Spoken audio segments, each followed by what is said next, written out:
Thanks, Franco, and welcome everyone. First up, first cab off the rank, and everyone here to look at administration of an SMSF. So that's very impressive. Keep questions to the end if we could. We've got a lot to go through because there's just so much involved with the administration life cycle of an SMSF. But please don't feel daunted. You should have good advisors helping you along the way so that a lot of the background information is handled by them and you're using them as a coach, so to speak. As Franco mentioned, this presentation is being recorded live and going to be streamed onto the SMSF Expo Facebook page. So if you do think of something later, please feel free to put a question on that and we'll follow it through. Probably just as a quick question, does anyone here not have an SMSF? Okay, a couple. So you're thinking about it, that's good. Despite what is sort of coming out in the Royal Commission, generally it's good and the advice is good. But what I would say is that, first of all, I wasn't here and I didn't say anything, but we have a disclaimer that we have to provide. A lot of topics. That's the life cycle of an SMSF. So very first thought processes right through to death and winding up. And there's a lot of bits and pieces that go in the middle. It's interesting to note, this is the Bible, this is the superannuation legislation, which every superannuation fund has to abide by.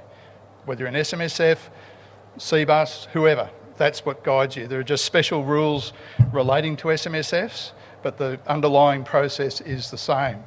When you have an SMSF, you have your own document, which is a deed, and that is your governing document in accordance with the legislation. That's where you get your flexibility, and that's where it becomes important to get a good deed.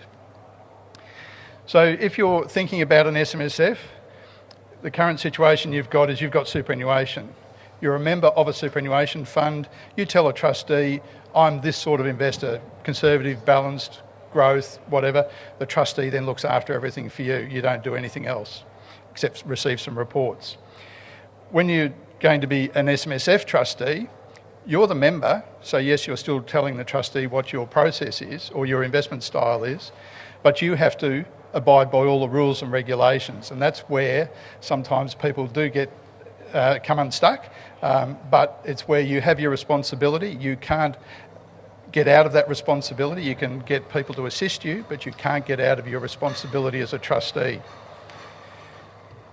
So why would you establish an SMSF?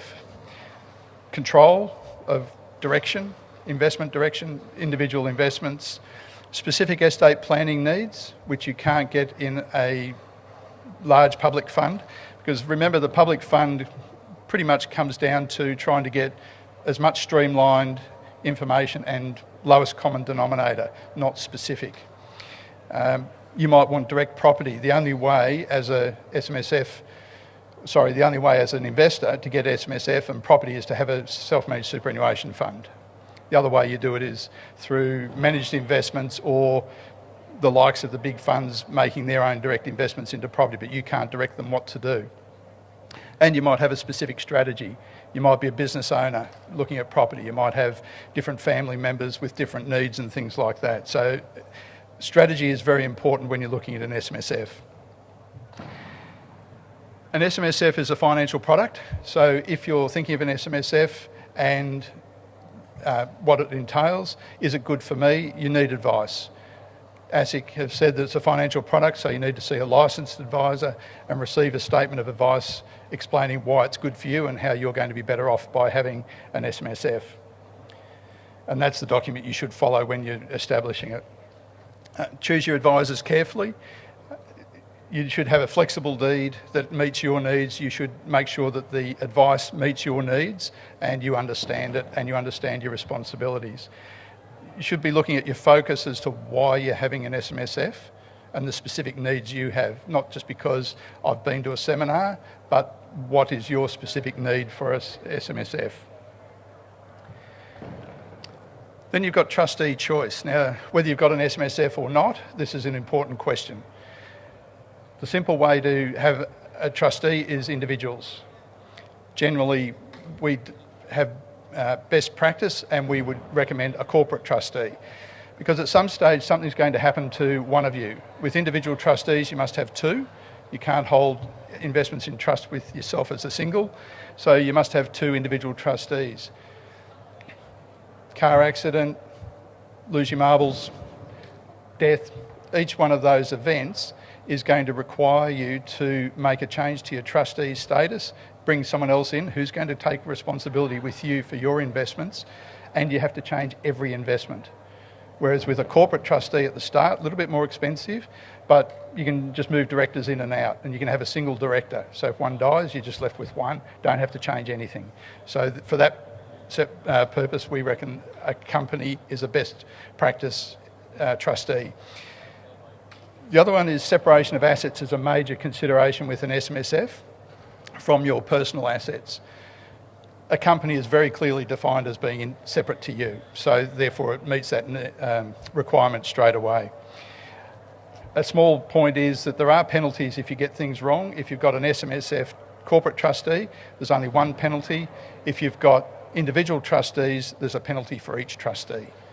So hopefully no one ever gets it wrong, but that is the way it works. So the key responsibilities as a trustee, the legislation gives us a whole lot of, I'll say commandments, but a whole lot of regulations that you must include in your trust deed and in your thought processes when you're administering an SMSF.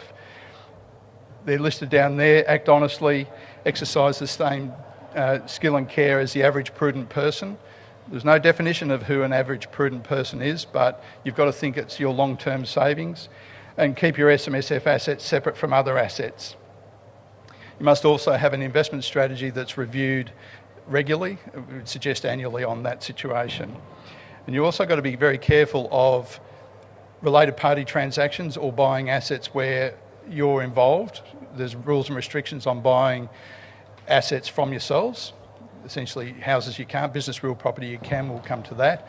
But you've got to be very careful as to who uses the assets. Family members can't use the assets in any way, shape or form.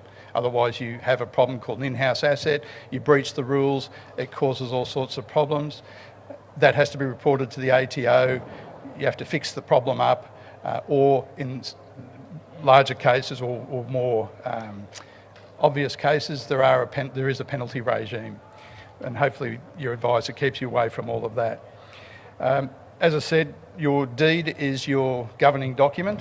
Read and know and understand your deed. You've also got trust law, because the superannuation fund is a trust. As we'll see later on, it doesn't get covered by your will. It's separate. You've got to make separate arrangements for it and follow it very carefully as to where that money's going to go. Because it's not your control, it's the trustee's control. And that's a very different situation. There is also, when you sign on as a trustee, whether that be as a director or as a trustee, there's a declaration you give to the ATO that says, I know what I'm doing, essentially, and that's kept on file, and that's you signing up to say, I understand all my responsibilities. You've also got to report changes to the ATO of that structure within 21 days. As I said before, the trustee has to be careful what it buys. So you can pretty much invest into anything. There are restrictions, but generally it's very wide. But unless they're listed shares, business real property, and there's a definition of that, or under a court order for a marriage breakdown, an SMSF cannot acquire an asset from an individual. So you've got a house, a rental property, I'd like to buy it as like a home, not a factory or anything like that. You can't do it. So you can't move your assets around. You can buy it outright first off, you can buy the house next door, and that's quite okay. But buying it from yourself, you can't do.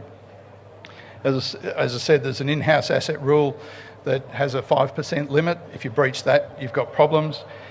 You can't use the assets for personal use, and an SMSF must be audited, and later on when you're in pension mode, you've got to have an actuary certificate in general.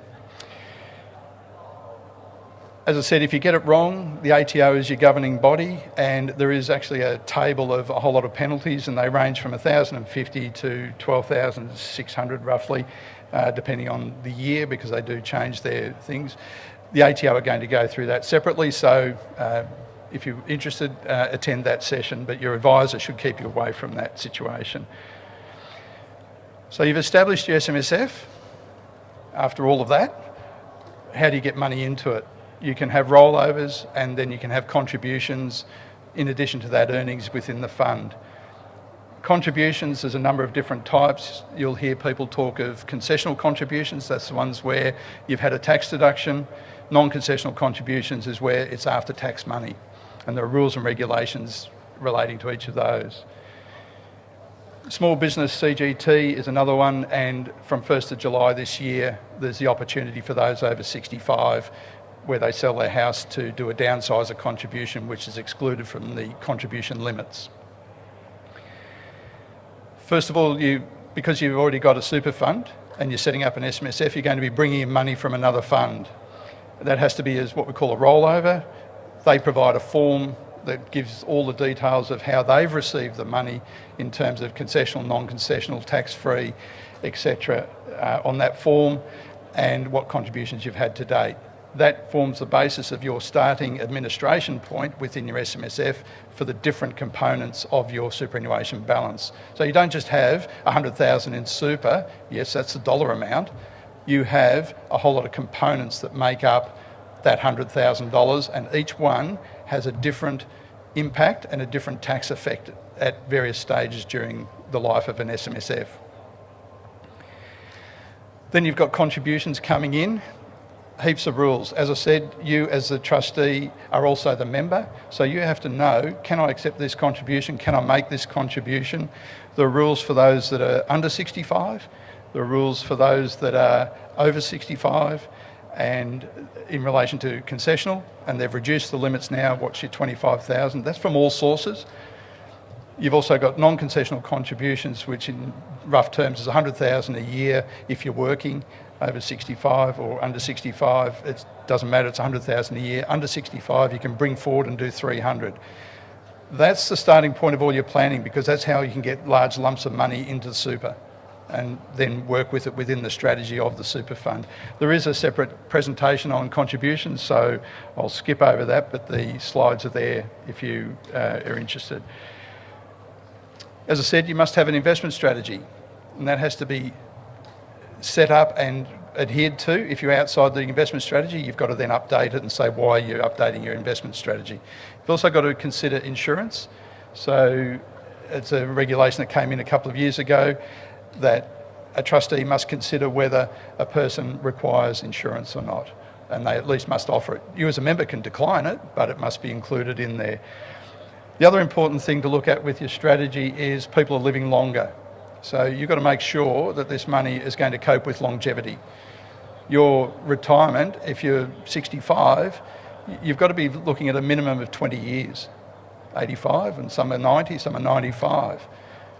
Is your asset pool going to last that long? And if not, what are you going to do? Because an SMSF is no different to any other super fund. If it runs out, you've got the age pension as your safety net. As I said, your investment decisions then you've got to consider. So I want to buy an asset. I've got the super fund, I've now got the money, now I want to buy an asset. You've got to follow your deed, and you've got to follow the legislation. Your deed's your important document because it will say what you can and can't do. It's got to be at arm's length. It's got to satisfy the prudent person test. You can't do it from a related party unless there's specific exemptions. Watch out for exotic assets. There's rules and regulations on those, and they're very, very restrictive. LRBA, that's a limited recourse borrowing arrangement. That's where you want to leverage your superannuation fund by borrowing. That's a very complex beast. If you're going to do that, you need a separate entity to hold the property, single acquirable property. Administration costs are increased, your setup costs are increased, and it is a very complex beast, and they're not for everyone. If you happen to have a reserve, which is very rare in an SMSF, it's treated as a separate member, so it must have a separate strategy. So just on that, different members can have different strategies, and you can work that independently within the fund, so it doesn't have to be an overarching strategy. So your investment decisions, as I say, you want to grow your money. So you have the options of, there's only really 4 investment categories: shares, property, fixed interest and cash. Now you break those up into any different category, whether it be local, international, industrial, mining, all those sorts of things. But they're the 4 categories. And that's what you're trying to do to build your asset pool for retirement. There's a whole lot of tax issues relating to an SMSF and any other super fund. These rules apply to every fund. The earnings in accumulation and non-retirement income streams, which is a new term that they've brought in this year, is 15%, and your contributions are taxed at 15% if they're concessional. Non-concessionals are non-taxed, and CGT is either 15 or 10 depending on your ownership situation. If you've got a retirement income stream, and that's a new definition, and I'll come to that later, then 0. That's your best of both worlds. That's why superannuation is so powerful. 0 tax in the fund and 0 tax in your own name. But to get at your money, the tax office used to have a thing, it's your money but not yet, Ralph. You've got to meet a condition of release. So you've got to meet preservation age, which is now a staggered age. It was 55 and it's now going up to 60. And if you are over 60 and you cease employment, that's a trigger. If you retire and permanently leave the workforce after your preservation age, that's another condition of release. Incapacity. There are various aspects to do that, and that's where your advisor comes in to make sure that if you are accessing it, you can access it under the right terms and conditions, because that's where your big tax impact and your big wealth creation comes into play. An easy one is ceasing employment after age 60, because what that does is it makes all your superannuation balance accessible. You say if you wanted to, you could take it all out, but after going through all the hassle of building it up, why would you just take it all out straight away, unless there's other reasons? We've also now been given new reporting regime as of 1st of July last year, and it comes in so that we've now got terminology called total superannuation balance, transfer balance account, and a transfer balance activity report. So your administrators and advisors are now going to be monitoring and watching this because of the reporting process, which applies to every super fund, but it's a little bit easier for an SMSF because it's specific, but it's also very difficult in the sense of what you've got to report, when you've got to report. Peter Hogan is doing another presentation on the main stage where he's going to go through the mechanics of all this reporting. It's called a T-bar, which is not what we used to have in the old Mustangs and things like that. It's actually a tax office reporting requirement that has to be done either quarterly or annually. Transition to retirement income streams, you've probably all heard of those. For those that are over 55, as it used to be, you'd start an income stream drawing down on your super. That made the super fund tax-free on earnings. You draw it out, tax up to age 60, tax-free after age 60, and you would then generally recontribute that back in. They've changed the definition, and a transition to retirement income stream is no longer a retirement income stream. So what that means is you can still do one and you can still have one if you've got the right reasons for why they originally set up, which was to assist people to go down to say 3 days a week but maintain their income. That still all applies. It's just that the earnings of the fund are taxed at 15%. They don't get the tax-free status because it's not a retirement income product. To have a retirement income product, you have to have an ABP, an account-based pension. And that's if you've met a condition, a full condition of release. So retired after age 60, left employment after age 60, you reach age 65. Now you can have a TRIS at age 65 and not change it, and it then becomes a TRIS with a nil cashing restriction because there were problems of people having TRISs and reaching 65 and what happens. So they've changed that definition. My thought would be you should really stop that and start an ABP because then you have no problems. All of these are contracts with your superannuation fund, so with you as a trustee, and there's a large list of things you've got to go to establish one of these. Whether you start or stop an income stream or a pension, it's financial advice. As a trustee, how would you know whether to stop or start a pension? When would you change it? How would you change it? What are the criteria? What are the rules you've got to look for? That's financial product advice, because a pension is classed as a financial product. You should be receiving financial planning advice and a statement of advice explaining all the nuances in relation to what your strategy is. So again, you've got to have advisors working with you to make sure that you meet all the rules and regulations. Big thing with superannuation is you must do all your investments at market value. You can't choose to do it at cost because that suits you, to keep your balances down, especially with the $1.6 million cap you've got for starting or being tested to have a maximum amount in pension mode. So they must be reported at market, and it must be a realistic market and a recognised market valuation. And there's a whole process to that. That then feeds into the audit, which then allows you to get your annual clearances to be able to continue on as an SMSF.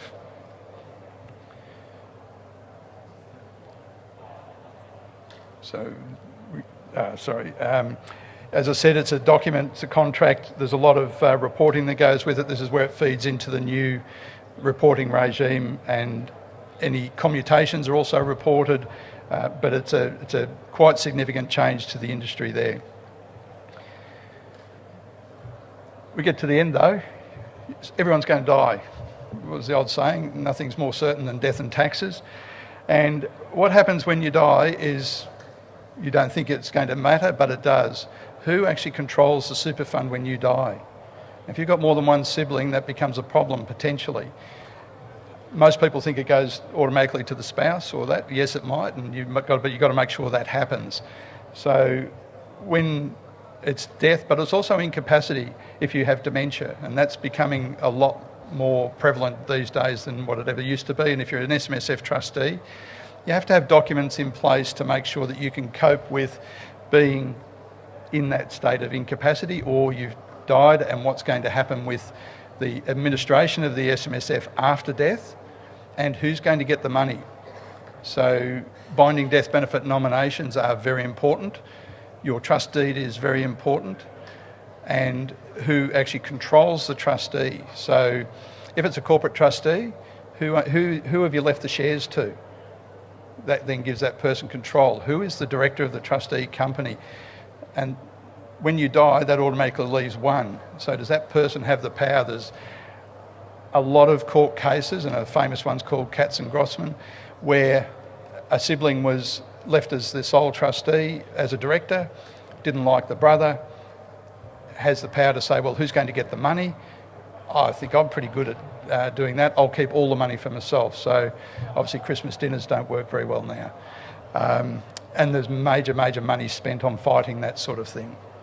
You know, the people that win out are the lawyers. Make sure your documentation is done. Make sure you work with your administrators, with your advisors, to pre-plan for all of that, because it is going to happen. And that's, again, another situation where individual trustees, it's a lot harder. So if you've got a corporate trustee, it's a lot easier. And that leads into estate planning. So you've now died and you want to leave your money to your beneficiaries. Who are your beneficiaries? They're defined in the SIS legislation and also the tax legislation. And it might surprise you, but the two definitions don't match. There are some that are applicable for tax definitions and some that are applicable for SIS. Some might be paid out under SIS and it receives by the non-tax dependent, and they'll pay anywhere between 17 and 30 cents in the dollar, depending on the composition of your superannuation balance. And this then comes back to the important bit of the concessional, non-concessional tracking, which you've got to do. Because even if it goes to a non-SIS dependent and it's tax-free and you've been able to keep that segregated and always tax-free, then you can pass that to a non-SIS dependent because it's not going to be a tax issue. But generally there's a 17% or a 30% tax problem. So it's always very important to look at who is going to receive your money and how. And if you're doing your will on the outside, you should always have something we call an equalisation clause, which says that the executor can take into account other aspects outside the will to make sure things even up properly. You can have super proceeds trusts. As I said earlier, your superannuation is not part of your will. You have to deal with it separately under all the superannuation legislation. sorry, I'll go back there. One of the important things now that's come into play is the $1.6 million cap. So you might think, oh, I've got 1.6 million, but you've both got 900,000. All of a sudden when one dies, one's got 1.8 million. You can't do that. You can, there are processes and specific planning that needs to happen to allow that, but generally what the government has said is whatever's over 1.6 and for a couple over 3.2 now physically has to come out of the superannuation fund. Prior to that we were able to keep it in the super fund environment and all the tax-free components. Now we've got to really plan how is this going to work, and it's quite a significant strategy process. At the end of it, either during the course of it, you get, oh, look, I'm a bit sick of this, I don't want to do it anymore. The reasons for having it have changed, it's all too hard. I want to wind the fund up. Now, I won't go through the intricacies of that, it's quite a process and it can be done. It's not a cheap exercise as such, but you're going to have to do it at some stage, or someone's going to have to do it unless you introduce your children and then it continues on. You've got to watch, being a trust will only last for 80 years. So winding up a fund is another process, but as I said, very significant topic in itself, but you have to be aware of it. So in summary, and I know it sort of sounds rushed, but there is a lot that has to happen with the administration of SMSF, which is where partnering with your advisors is very important. As I said, get good professionals, make sure you've got a flexible and current trust deed. Our last major changes to superannuation were in 2007, when they made it simple and they made it all tax-free. Now in 2017, we've had significant changes again. My recommendation would be everyone should be considering their trust deed and updating it to make sure that you've got the current flexibility and also rules and regulations. Documentation's paramount. Subject to audit, subject to administrators making sure that you've got everything to support what you've done and why you've done it. If it moves, make sure you've got significant and or appropriate documentation to support what you've done and why you've done it. And then once you hold the investment, continue to keep that documentation. I think capital gains tax, you must keep it for 10 years after the capital gains tax event, which is after date of sale. Make sure you plan each stage. It's no good getting to, oh, I'm now going to retire in a month's time, what do I do? It's too late. You should be planning all through your accumulation stage and in your lead up to retirement and then through your retirement process. And make sure you've got very good estate planning in place that covers, can't cover, in conjunction with your SMSF estate planning. So there's a lot there. First off, in the SMSF Expo, coming to hear about administration, so I congratulate you on that. I'll open it up. Are there any questions? We've got a couple of minutes if there's any specific questions. If not, I'll be around for the next little while and happy to take them. Yes, sir. I'll repeat it. Sorry, I've just been told we're right on time. I'll see you after if you like. Yeah. Thank you. Thank you, Peter, for that presentation. Unfortunately, we don't have time for questions, but Peter will just be over to the left here to answer questions. The next session is in the main theatre down the hall. It's how online investment management services or robo-advice can benefit your investment management with Pat Garrett from Six Park. Thank you.